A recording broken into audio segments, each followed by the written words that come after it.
कैसे हैं आप? उम्मीद करती हूँ अच्छे ही होंगे। तो आज मैं आपको करवाने जा रही हूँ 12वीं क्लास का चैप्टर 3 समकालीन विषयों के अंदर अमेरिकी वर्चस्व। इसमें मैं आपको करवाऊंगी भारत और अमेरिका के संबंध। अगर आपको मेरी वीडियो पसंद आ रही है तो इन्हें सब्सक्राइब कीजिए, लाइक कीजिए, कमेंट कीजिए और बने रहिए मेरे चैनल के साथ। चलिए मेरी वीडियो की तरफ। आज हम करवाने जा रहे हैं क्लास 12वीं का लेसन 3 और उसका हम भाग भी 3 ही करवा रहे हैं।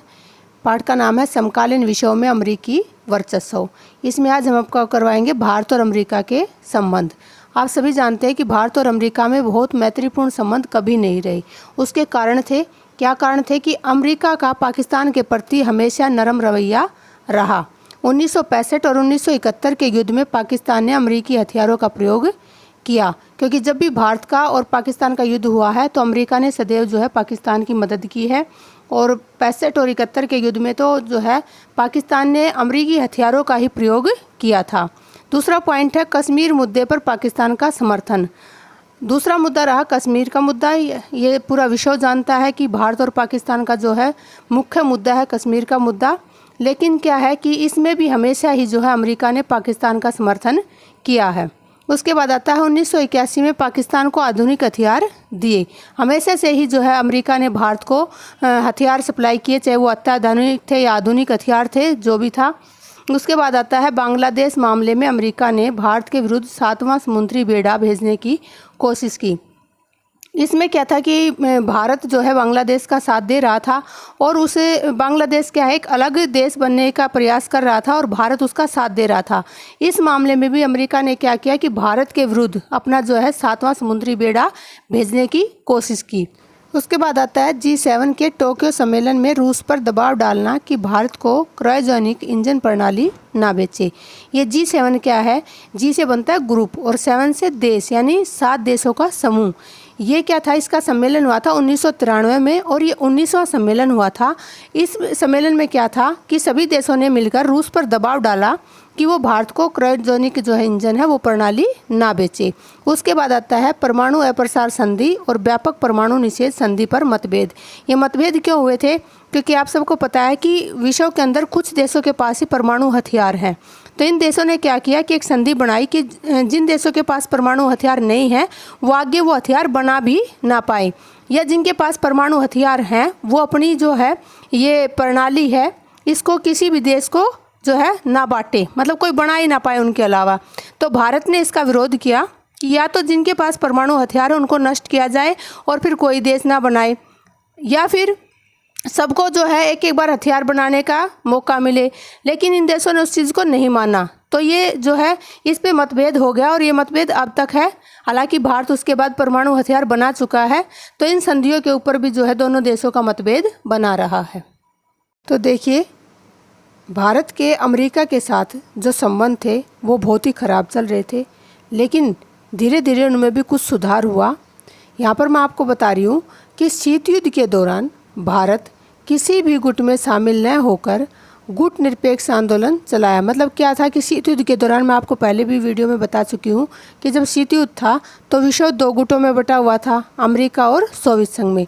लेकिन भारत 1947 में स्वतंत्र होने के बाद किसी भी गुट में शामिल नहीं हुआ, तो उसने अपना एक अलग से आंदोलन चलाया। कौन सा? गुट निरपेक्ष, यानी किसी भी गुट में शामिल न होना। लेकिन शीत युद्ध के दौरान और बाद में भी सोवियत संघ से भारत की मित्रता थी। ये आपको पता ही है कि भारत की किससे मित्रता थी? सोवियत संघ से, क्योंकि अमेरिका ने तो स्पष्ट दिखा दिया था कि वो पाकिस्तान के साथ है। तो भारत की किससे मित्रता थी? वो शीत युद्ध के दौरान भी और बाद में भी सोवियत संघ से उसकी मित्रता थी। क्यों थी मित्रता? 1971 में भारत और सोवियत संघ के बीच में मित्रता संधि हुई थी, क्योंकि ये जो है 71 के अंदर ही दोनों देशों ने एक मित्रता संधि की थी, जिसके दौरान उनमें मित्रता बनी हुई थी। अब क्या होता है कि 1991 के बाद सोवियत संघ का विघटन हो गया और अंतर्राष्ट्रीय वातावरण में परिवर्तन हो रहा था। 91 में क्या हुआ कि सोवियत संघ का विघटन हो गया, साम्यवादी व्यवस्था खत्म हो चुकी थी और पूरे विश्व के अंदर अंतर्राष्ट्रीय स्तर पर अगर हम देखें तो पूंजीवादी व्यवस्था जो है चलन में थी, क्योंकि सभी पूंजीवादी व्यवस्था में शामिल हो रहे थे। भारत ने उस टाइम पे क्या किया कि 91-92 में भारत ने आर्थिक उदारीकरण की नीति को अपनाया। अब क्या है कि भारत सीधा अमेरिका के साथ नहीं चल सकता था, क्योंकि अब अमेरिका का ही वर्चस्व था। तो उसने एक नीति अपनाई, आर्थिक उदारीकरण की नीति। इसमें उसने व्यापार के सारे रास्ते खोल दिए। ठीक है, अब इसमें क्या है कि उसे पता था कि अगर मैं ऐसा करता हूँ तो अमेरिका भी जो है हमसे व्यापार करेगा। तो इससे क्या हुआ कि अमेरिका और उससे के साथ साथ अनेक देश जो है भारत के साथ व्यापारिक संबंध बनाने लगे, और अमेरिका और भारत के संबंधों में क्या हुआ, सुधार हुआ। अब इन सुधारों के लिए जो मुख्य बिंदु थे वो दो थे।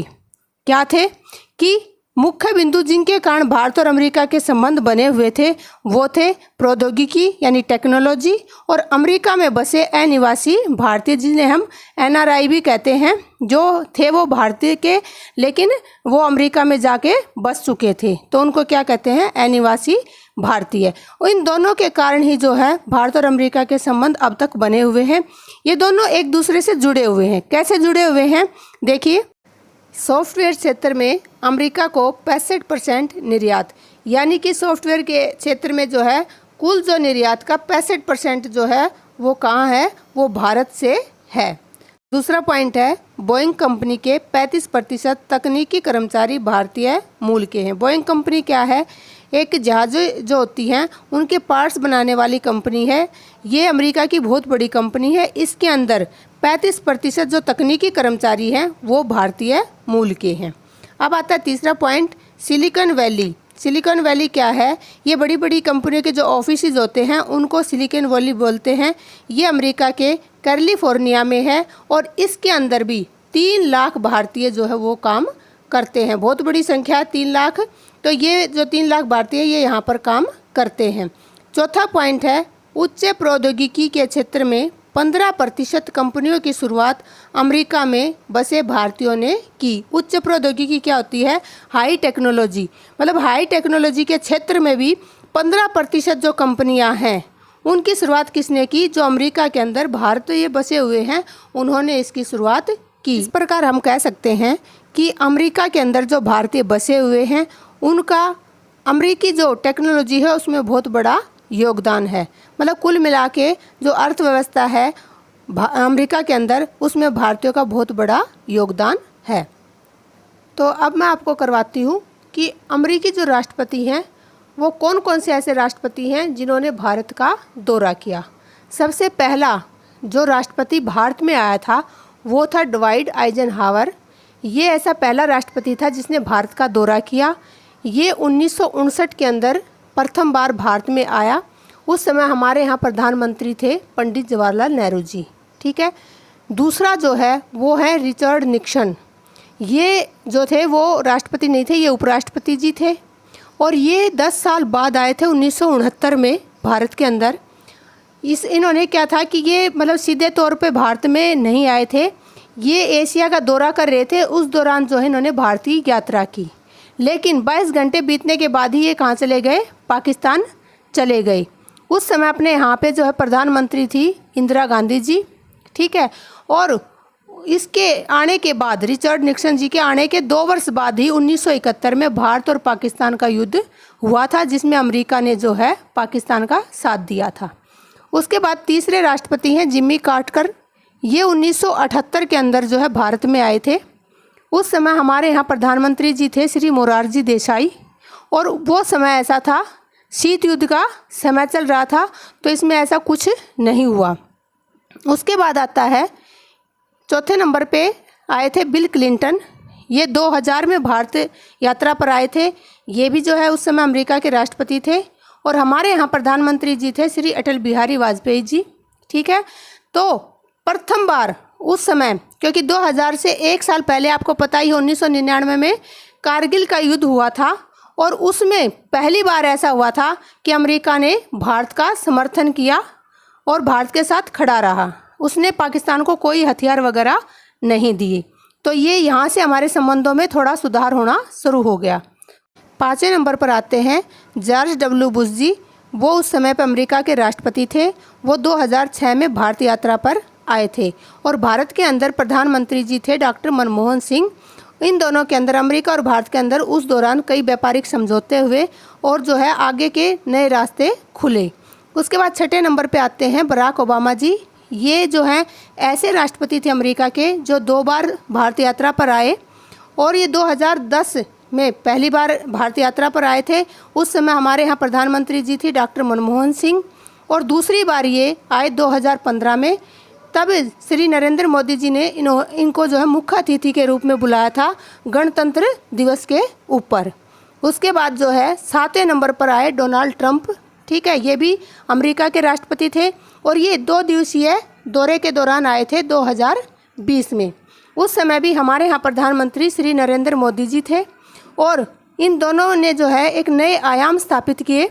कई जो है उनके ऊपर मुद्दों के ऊपर समझौते हुए, कौन कौन से, रक्षा के ऊपर हुए, ऊर्जा के ऊपर हुए, तकनीकी, स्वास्थ्य, वैश्विक, इन मुद्दों के ऊपर काफ़ी समझौते किए गए, और एक नई मजबूती प्रदान की भारत और अमेरिका के संबंधों को। अब इन मुद्दों के बाद एक नया जो तरीके से दृष्टिकोण सामने आया कि भारत और अमेरिका के जो संबंध है उसमें 3 तरह की बातें सामने निकल के आई। पहला कि भारत और अमेरिका से दूरी बनाए रखे, कि भारत को अमेरिका के पास नहीं आना चाहिए, उनसे दूरी बनाकर रखनी चाहिए। दूसरा जो दृष्टिकोण था वो था कि भारत को अमेरिका से संबंध मधुर बनाने चाहिए, कि भाई उनको जो है और ज़्यादा संबंध, क्योंकि संबंधों में सुधार हो रहा था, तो कई जो विशेषज्ञ कह रहे थे कि भारत को अमेरिका के साथ जो है और मधुर संबंध बनाने चाहिए और उसका फ़ायदा उठाना चाहिए। तीसरा जो है कि भारत अन्य देशों के साथ मिलकर अमेरिका का विरोध करने के लिए सक्षम बने। तीसरा जो दृष्टिकोण सामने उभर कर आया वो ये था कि भारत को जो अनेक विकासशील राष्ट्र हैं उनके साथ मिलकर अपने आप को इतना सक्षम बनाना चाहिए कि वो अमेरिका का विरोध कर सके और उसके वर्चस्व को समाप्त कर सके। तो देखिए इस लेसन के अंदर जो है मुख्य चीज़ें क्या थी, एक बार मैं आपका रिवीजन करवा देती हूँ कि शीत युद्ध के दौरान 2 महाशक्तियाँ थी, अमेरिका और सोवियत संघ। अमेरिका की जो है पूंजीवादी विचारधारा थी और सोवियत संघ की साम्यवादी विचारधारा थी। इसके बाद क्या हुआ कि 1991 में सोवियत संघ का विघटन हो गया और विश्व के अंदर एकमात्र शक्ति रह गई अमेरिका। अब पूरे विश्व के अंदर किसका वर्चस्व था? अमेरिका का वर्चस्व था। वर्चस्व को क्या कहते हैं? हेजेमनी कहते हैं। इसका अर्थ क्या है कि सभी क्षेत्रों जैसे आर्थिक, राजनीतिक, सैन्य या सांस्कृतिक क्षेत्रों में एकमात्र शक्ति का होना, मतलब विश्व के अंदर जितने भी क्षेत्र हैं, चाहे वो आर्थिक है, राजनीतिक है, सैन्य है या सांस्कृतिक है, उन सभी के ऊपर एकमात्र वर्चस्व होना क्या कहलाता है? वर्चस्व। और वो किसका था? अमेरिका का था। ठीक है। उसके बाद है अमेरिकी वर्चस्व की घटनाएं। सबसे पहले ऑपरेशन डेजर्ट स्टॉर्म चला, ये 1991 में हुआ। इसे हम प्रथम खाड़ी युद्ध के नाम से जानते हैं।